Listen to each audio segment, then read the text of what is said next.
sa atin, tingnan niyo po ito. Eto, meron po tayong pag-asa ha, wag kayong mawawalan ng pag-asa. Minsan ito'y imposible, pero let's just do our part and the result, let's leave it to God. Gano'n lang lagi, 'yan ang lagi kong, prinsipyo sa buhay, 'no? Gawin lang natin, 'no? Kahit mukhang malabo, hindi mo na department 'yun. Yung resulta hindi mo na department, yung gagawin department mo 'yan. So eto, good news 'to, dahil gumagalaw, may matapang sa Kongreso. Oh, tingnan natin walang tao-tao, oh. Welcome back to the crocodile farm. Absent ulit ang mga buhaya, Ayun! nagbakasyon na. Absent ang mga buhaya, kita nyo? Walang kalaman-laman.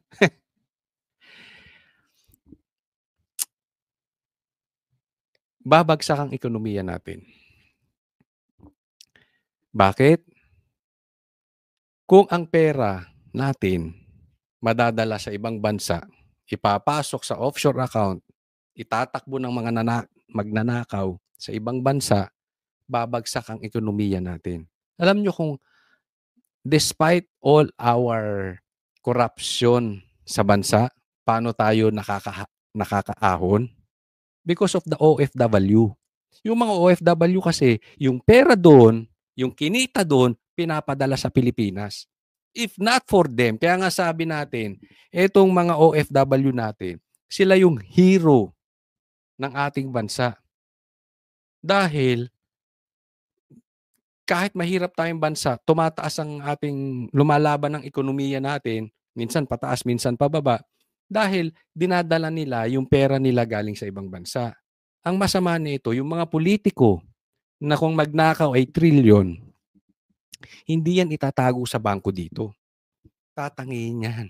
Kaya marami nag-iibang bansa ngayong politiko, marami ring absent. Diba? Yan ang style. So, mamaya ipapakita ko kaya bumabagsak ang ekonomiya natin. At may surprise ulit ako sa inyo. It is the Marcos impeachment. Yun ang importante sa lahat. Ipapa-impeach si Bongbong Marcos. Alisin muna natin saglit ha. Ito. Ay, saglit. Nawala. Nawala yung ano. Wait lang. Oh, ito yung impeachment ni Bongbong Marcos. Pakinggan muna natin ha. Impeachment complaint. Amyaw. So under the grounds of betrayal of public trust, I am filing an impeachment for President Marcos. And hopefully, Congress will remove him soon so we can start investigating those involved in the flood control anomalies. Alam natin sa lahat medyo hilaw pa ito. Maaring hindi tanggapin ng Congress, no? Pero okay lang yan. At least moving tayo, sinisimulan natin. Diba? Malay natin, marami ng mga congressman na talagang nananatiling tahimik lang, pero galit na rin talaga kay Tambi. Kasi alam nyo, even before this, scandal na ito sa Ghost Project, last year pa, marami na ako naririnig na talagang galit na mga congressman kay Tambi. Kaya lang hindi sila makapagsalita because maraming ang pera eh. Marami siyang tuta dyan. No? Tapos bubutasan ka, kakasuhan ka, lahat gagawin nila. Kaya nga yan si Saldi ko, dalawa, tatlo, kaso kinasuhan si Banat Bay. O, siya tuloy hindi makauwi ngayon. Di ba? Yan ang style nila. Gusto nila napipilipit nila yung leeg. Pag hindi nila mapilipit yung leeg, kakasuhan ka. So maraming takot. Malay natin makalusot tong impeachment na to. Pag itong nakalusot tong impeachment na to kay Bongbong Marcos, lulusot to sigurado sa Senado. No? But maganda rin ito dahil makikita natin. Although alam natin maraming tuta dyan sa mga congressman, pero alam natin hindi nila i-admit yan. Okay? So ngayon, makikita natin sino-sino talaga yung mga bata. Kahit alam na natin, madidiinan natin. So believe talaga ako dito sa tapang ni ni Kiko Barsaga. Ituloy mo lang yan na yung habang karamihan ng mga congressman ay duwag, tikomang bibig, nagbubulag-bulagan, si Kiko Barsaga gumagalaw. No? So, ako is siguro suportahan natin ito. Itong si Kiko Barsaga. Ito po, tingnan po natin itong next. Congratulations and hopefully maging successful yan. Matanggal na itong si Bongbong Marcos. True impeachment, wala tayong sinasabing iba. True impeachment, nang umayos naman. Nakakaawa na ang mga kababayan nating naghihirap sa ilalim ng pamumuno ni Bongbong Marcos. Ito, importante, ito yung pagbagsak ng ekonomiya ng bansang Pilipinas. This is the real gauge. Ito talaga ang sukatan. Kaya nga sabi ko, dapat talaga magawa na ng paraan ni Bongbong Marcos. Kung ayaw man niya ma-impeach, gawa niya ng paraan ito. I-explain natin kung anong connection nito dito sa naging problema natin sa bansa. Stock market ang isa sa mga indikasyon ng kumpiyansa ng mga namumuhunan sa ating ekonomiya. At hindi lang mayayaman ang naapektuhan niyan kundi mga ordinaryong Pilipino. Kabilang kasi yan sa pinaglalagakan para palaguin ang pondo ng maraming institusyon, halimbawa yung humahawak sa ating retirement pension at mga insurance. Pero kamakailan, 1.7 trillion pesos ang nawala sa halaga ng mga kumpanyang nagbebenta ng shares sa stock market sa loob lang ng 3 linggo. Batay sa ipinunto ni Securities and Exchange Commission Chairman Francis Lim. Sa kanyang Ito 1.7 trillion na wala in market value sa stocks. Matindi po ito. Kasi ito po ang talagang sukatan. Hindi yung survey. Nakikita nyo? Pambihira. Ang laki ng iskandalo na ginawa nung magpinsan sa bansang Pilipinas and yet tumataas sila sa survey. So ibig sabihin yung survey, may tiwala pa rin ang taong bayan, di umano doon sa magnanakaw, di umano na magpinsan. Kasi tumataas ang survey. Pero yung survey, pwede mong doktorin. Ang totoong tiwala ng taong bayan, nandito sa stocks. Kasi pera yan Hindi mo madodoktor yan. Pag bumagsak ang confidence, ibig sabihin, maligalig ang sitwasyon, magulo ang sitwasyon, delikado ang sitwasyon, babagsak po yan.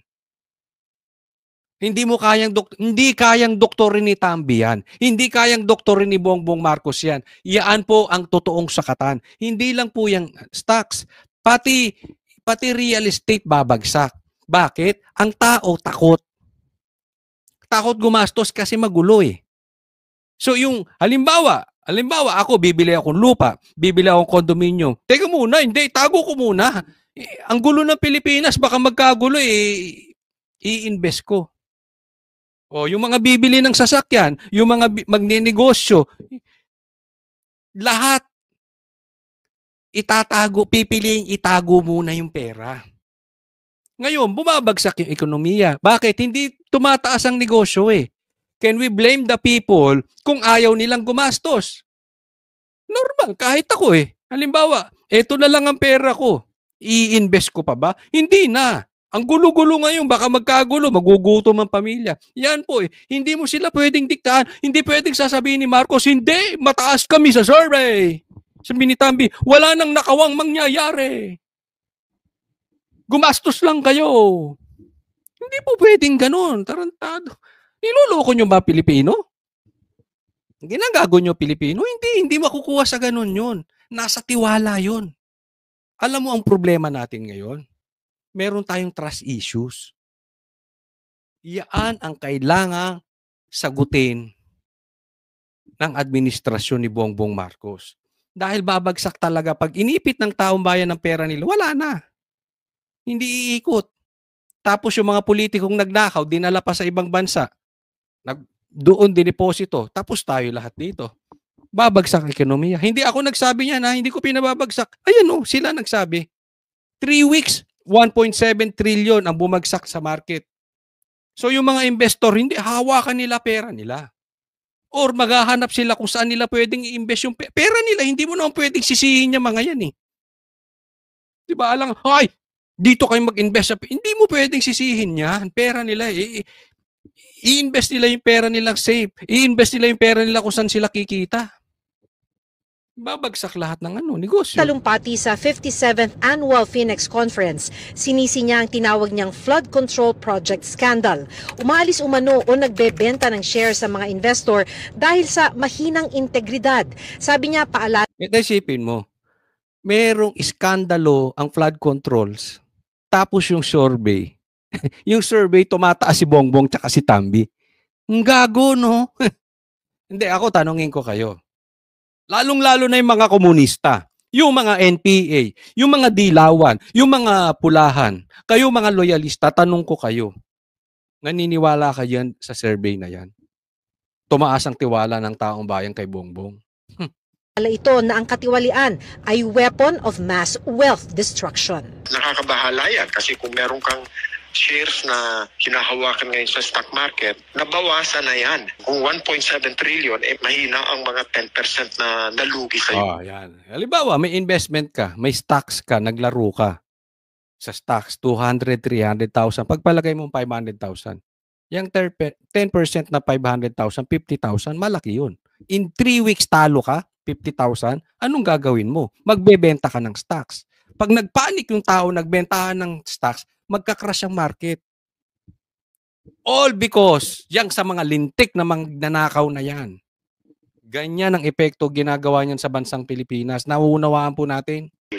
Sabi ng ekonomistang si Professor Emmanuel Leco, hindi talaga papatol ang mga investor sa imbitasyon ng Pilipinas na namumuhunan dito kung talamak ang korupsyon. Hindi naman ilalagay ng mga investor yung kanilang pondo doon sa isang bansa na hindi nila masiguro kung tama ba ang patutunguhan. At saka hindi lang mayayaman na apektado dito, may mga mahihirap na nag-i-invest pa maliit-maliit. Kahit maliit pa yan, for them it is big.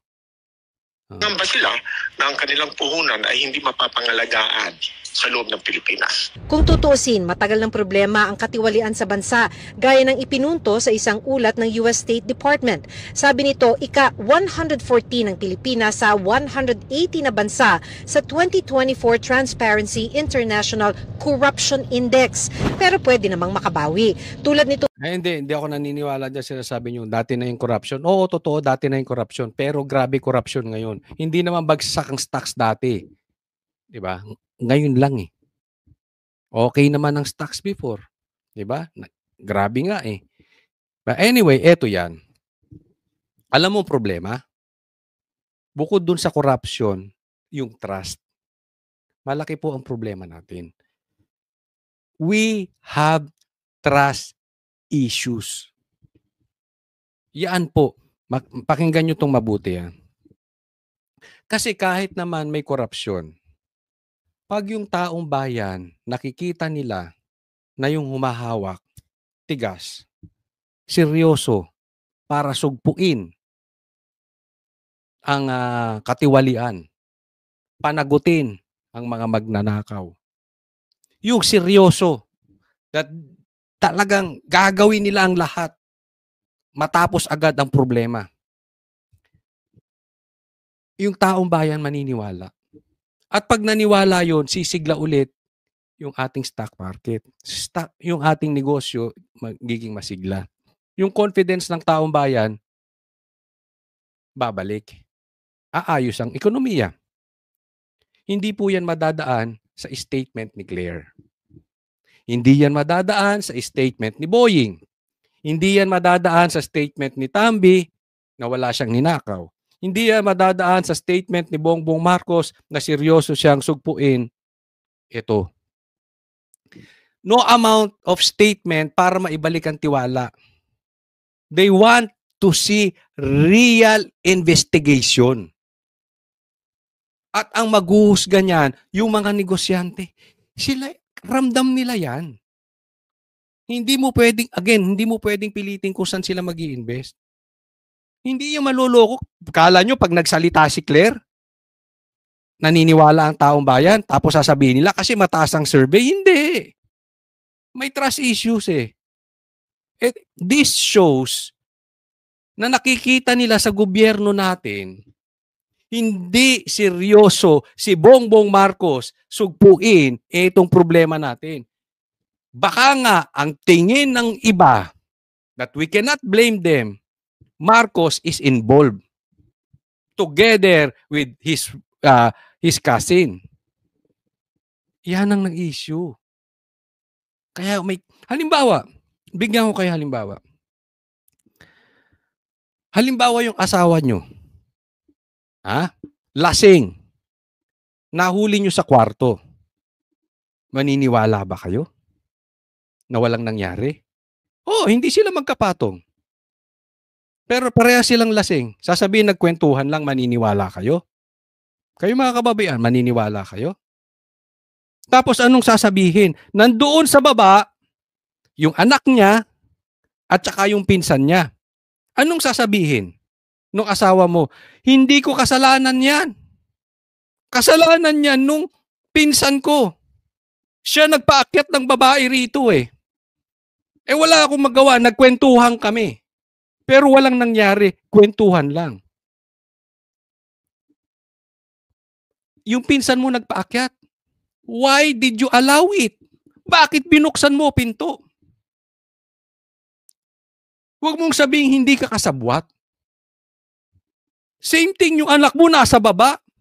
Hindi alam yung ginagawa ng tiyuhin mo na nagpapadala siya ng babae sa taas doon sa tatay mo.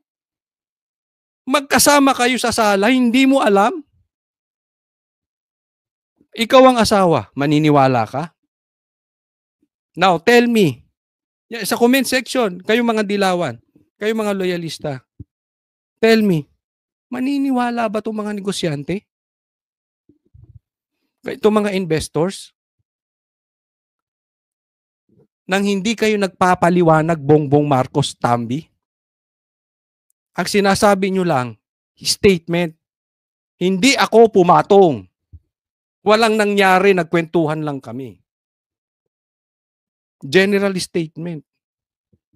Hindi yung pinaliwanag, bakit napunta dyan yung babae? Hindi man ganon. Ganyan-ganyan nangyayari sa atin eh. Kaya ang problema natin, besides dito sa korupsyon, tiwala.